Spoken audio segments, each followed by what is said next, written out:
అధిక మెజారిటీతో గెలిపించిన మా నియోజకవర్గ ప్రజలందరికీ హ్యాపీ న్యూ ఇయర్ 2024. ఇట్లు Vemula Veeresham Congress MLA Nakrekal. Happy new year sir. రండి యూత్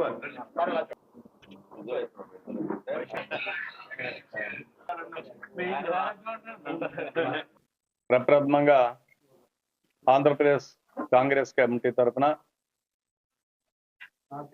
రాష్ట్ర ప్రజానీకరణ అందరికీ కూడా నూతన సంవత్సరం మరియు సంక్రాంతి శుభాకాంక్షలు.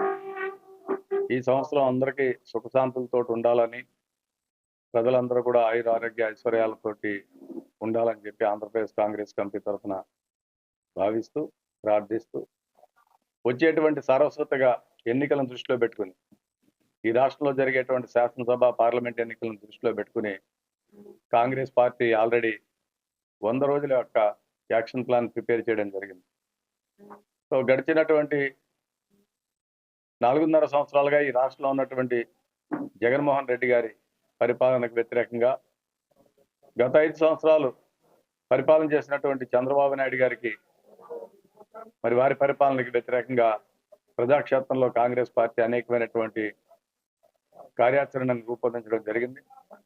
ప్రధానంగా ఈ రాష్ట్రంలో ఉన్నటువంటి అనేకమైనటువంటి సమస్యలు, సమ్మెలు, ఇసుక, ల్యాండ్, వైన్ మాఫియా, వీటిలన్నింటినీ దృష్టిలో పెట్టుకుని కొన్ని పోరాట కార్యక్రమాలను కాంగ్రెస్ పార్టీ ప్రజాక్షేత్రంలో డ్రా చేయడం జరిగింది.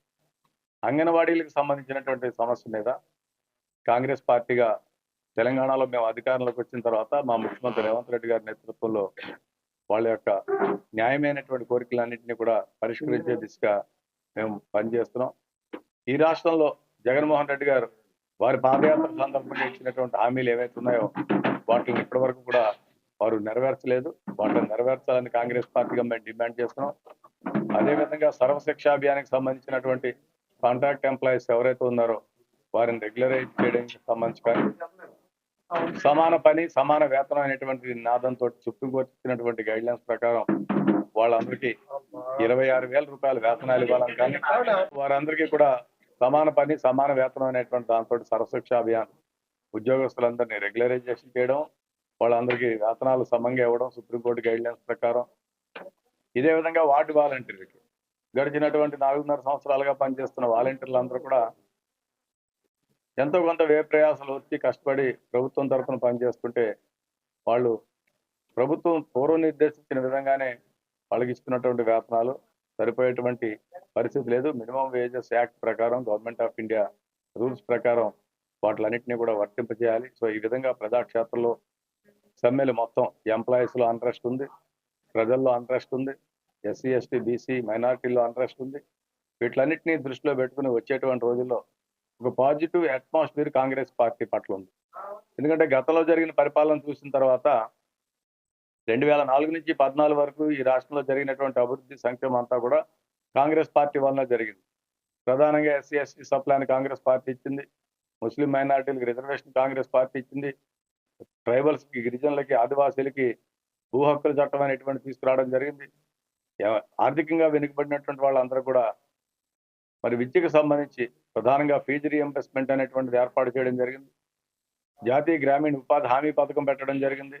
ఇలా అనేకమైనటువంటి స్కీమ్స్, ప్రధానంగా రాజీవ్ ఆరోగ్యశ్రీ లాంటి స్కీమ్స్ కానీ, రైట్ టు ఇన్ఫర్మేషన్ కానీ, రైట్ టు ఎడ్యుకేషన్ కానీ, ఫుడ్ సెక్యూరిటీ యాక్ట్ కానీ ఇవన్నీ తీసుకొచ్చి, సో ప్రజలు ఇప్పుడు భావిస్తున్నారు ఈ రాష్ట్రంలో ఉన్నటువంటి 3 పార్టీలు కూడా భారతీయ జనతా పార్టీకి తొత్తుగా వ్యవహరిస్తున్నాయి. ఈ రాష్ట్రంలో బీజేపీ అంటే బాబు, జగన్, పవన్ అనేటువంటి పరిస్థితిలో ఉంది. సో డెఫినెట్గా కాంగ్రెస్ పార్టీ అయితేనే మేలు. దేశంలోనూ కాంగ్రెస్ రావాలి, రాష్ట్రంలోనూ కాంగ్రెస్ రావాలి. ఎందుకంటే దేశంలో కాంగ్రెస్ వస్తే ప్రత్యేక హోదా వస్తుంది. పోలవరం లాంటి చాలా ప్రాధాన్యత కలిగినటువంటి ప్రాజెక్ట్స్ని ఏర్పాటు చేసుకోవచ్చు. మనం వెనుకబడిన జిల్లాలకు సంబంధించినటువంటి ఆర్థిక ప్యాకేజీని పొందొచ్చు. అదేవిధంగా స్టీల్ ప్లాంట్ ప్రైవేటీకరణ, విశాఖపట్నంలో లక్షలాది మందికి ఉపాధి కల్పించేటువంటి స్టీల్ ప్లాంట్ని ప్రైవేటీకరణ చేయాలని ఈ కేంద్ర రాష్ట్ర ప్రభుత్వాలు చూస్తున్నాయి, దాన్ని కూడా ఆపుకోవచ్చు. ఇలా అనేకమైనటువంటి లబ్ధికి ఆంధ్రప్రదేశ్లో కేంద్రంలో కాంగ్రెస్ వస్తూ ఉంటుంది. తద్వారా ఆంధ్రాలో కూడా కాంగ్రెస్ వచ్చేటువంటి అవకాశం ఉంటుంది. ఎందుకంటే ఎప్పుడు పాలిటిక్స్లో 2+2 4 కాదు, ఎప్పుడు ఏ సమీకరణ ఎలా మారుతుందో చెప్పలేనటువంటి పరిస్థితి. కర్ణాటకలో కాంగ్రెస్ అధికారంలోకి వచ్చిన తర్వాత దాని ఇంపాక్ట్ పడి తెలంగాణలోకి వచ్చింది. తెలంగాణలో కాంగ్రెస్ పార్టీ అధికారంలోకి వచ్చిన తర్వాత ఇప్పుడు దాని ఇంపాక్ట్ ఆంధ్రాలో కూడా పడింది. సో డెఫినెట్ గా వచ్చేటువంటి రోజులు కాంగ్రెస్ పార్టీవి ప్రజలందరూ కూడా ఇప్పటి వరకు వచ్చి కలుస్తున్నటువంటి వివిధ రాజకీయ పక్షాలు, ప్రజా సంఘాలు, నాయకులందరూ కూడా ఈ రాష్ట్రంలోని ఈ దేశంలోని కాంగ్రెస్ రావాలని కోరుకుంటున్నారు. నిన్న విజయవాడలో ఒక all like minded political parties తోటి కాంగ్రెస్ పార్టీ ఒక గోష్ఠిని నిర్వహించడం జరిగింది, ఒక సమాలోచన నిర్వహించడం జరిగింది. దాంట్లో సిపిఐ, సిపిఎం, మరి అనేకమైనటువంటి రాజకీయ పార్టీలు, ఆప్ పార్టీ, ప్రజా సంఘాలు, పౌర సంఘాల మిత్రులు అనేక మంది పాల్గొన్నారు. వాళ్ళందరూ కూడా ఈ దేశంలో భారతీయ జనతా పార్టీ భావజాలానికి వ్యతిరేకంగా, ఈ రాష్ట్రంలో జగన్మోహన్ రెడ్డి గారి పరిపాలనకు వ్యతిరేకంగా పోరాటం చేయాలంటే అది కాంగ్రెస్ పార్టీ వల్లనే సాధ్యమన అనేటువంటి ఆలోచనకు వచ్చారు. తప్పనిసరిగా కాంగ్రెస్ పార్టీని పెద్దన్న పాత్ర తీసుకుని పోషించాలని చెప్పడం జరిగింది. దాంట్లో భాగంగానే ఈ నెల 12వ తేదీ నాడు విజయవాడలో లైక్ మైండెడ్ పొలిటికల్ పార్టీస్ అందరితో కలిపి ఒక పెద్ద ర్యాలీ సభను నిర్వహించాలని చెప్పేసి మరి వివిధ ప్రజా సంఘాలు, రాజకీయ పార్టీలు నిర్ణయించడం జరిగింది. కాంగ్రెస్ పార్టీ ఆధ్వర్యంలో 2వ తేదీ నుంచి 20వ తేదీ వరకు, జనవరి 2వ తేదీ నుంచి 20వ తేదీ వరకు ఎస్సీ, ఎస్టీ, ఓబీసీ, మైనార్టీలు మరియు ప్రజా సంఘాల నాయకులని, తటస్థులని వీళ్ళందరినీ కూడా కలవడం కోసం మా మాజీ కేంద్ర మంత్రులు, ఆల్ ఇండియా సెక్రటరీ జేడి శీలం గారి నేతృత్వంలో ఒక ప్రత్యేకమైనటువంటి ప్రతినిధి బృందం రాష్ట్రమంతా పర్యటించబోతోంది. అదేవిధంగా జనవరి 26వ తేదీన రాష్ట్ర స్థాయిలో మరొక బహిరంగ సభను ఏర్పాటు చేసి దానికి జాతీయ స్థాయిలో ఉన్నటువంటి పార్టీ ప్రముఖులందరినీ, అన్ని రాజకీయ పక్షాల వాళ్ళని పిలిపించాలనేటువంటి ఆలోచన ఉంది. త్వరలోనే మరి 8, 9వ తేదీల్లో మాకున్నటువంటి అవగాహన మేరకు రాష్ట్రానికి కాంగ్రెస్ అఖిల భారత కాంగ్రెస్ కమిటీ అధ్యక్షులు మల్లికార్జున ఖార్గే గారు వచ్చేటువంటి అవకాశం ఉంది. సో వన్ డే ఒక ఓరియంటేషన్ ప్రోగ్రామ్ పార్టీ క్యాడర్స్ అందరికీ సంబంధించి అప్ టు మండల ప్రెసిడెంట్ దగ్గర నుంచి పిసిసి ప్రెసిడెంట్ దాకా, అంటే జిల్లా కాంగ్రెస్ అధ్యక్షులు, నగర కాంగ్రెస్ అధ్యక్షులు, మండల పార్టీ అధ్యక్షులు, ప్రదేశ్ కాంగ్రెస్ కమిటీ కార్యవర్గ సభ్యులు, పిసిసి ఉపాధ్యక్షులు, ప్రధాన కార్యదర్శులు, పార్టీలో ఉన్నటువంటి SC, ST, OBC, minority departments, అదేవిధంగా యువజన కాంగ్రెస్, ఎన్ఎస్ఏ, మహిళా కాంగ్రెస్, కాంగ్రెస్ సేవాదళ్, ఈ శ్రేణులందరిలోనూ బాధ్యత కలిగినటువంటి పదవుల్లో ఉన్నటువంటి వారిని అందరినీ కూడా సమీకరించి విజయవాడలో ఒక పెద్ద సమావేశాన్ని ఏర్పాటు చేయాలని, వన్ డే ఓరియంటేషన్ ప్రోగ్రామ్ ఇవ్వాలని మా general secretary incharge Manik Tagore గారు నిర్దేశించడం జరిగింది. షర్మిల గారు పార్టీలోకి వస్తారని నాకు కూడా అధికారికంగా హైకమాండ్ నుంచి సమాచారం ఉంది. సో రాహుల్ గాంధీ గారు, కాంగ్రెస్ అధ్యక్షులు మల్లికార్జున ఖార్గే గారితో మాట్లాడిన సందర్భంలో వారు చెప్పారు. సో డెఫినెట్ గా వారు వస్తే స్వాగతించడం జరుగుతుంది. 175 నియోజకవర్గాలు కాంగ్రెస్ పార్టీ సొంతంగా పోటీ చేయాలనే ఆలోచనతో మేమున్నాం. జాతీయ స్థాయిలో ఇండియా అలయన్స్ పార్ట్నర్లు భాగస్వామ్య కూటమిగా పనిచేయాలని చెప్పి పార్టీ ఒక నిర్ణయం తీసుకోవడం జరిగింది. సో దాన్ని ఏ మేరకు ఎక్కడెక్కడ ఎలా చేయాలనేటువంటి సిపిఐ, సిపిఎం, ఆప్, ఇతర పార్టీలు, లైక్ మైండెడ్ పార్టీలతోటి మాట్లాడి నేషనల్ లెవెల్ డైరెక్షన్, ఎందుకంటే అలయన్సెస్ అనేటువంటిది మా జాతీయ పార్టీ హైకమాండ్ చెప్పవలసి ఉంటుంది కాబట్టి మల్లికార్జున ఖార్గే గారి యొక్క డైరెక్షన్ ప్రకారం అలయన్సెస్ కు సంబంధించి మేము నిర్ణయం తీసుకోవడం జరుగుతుంది.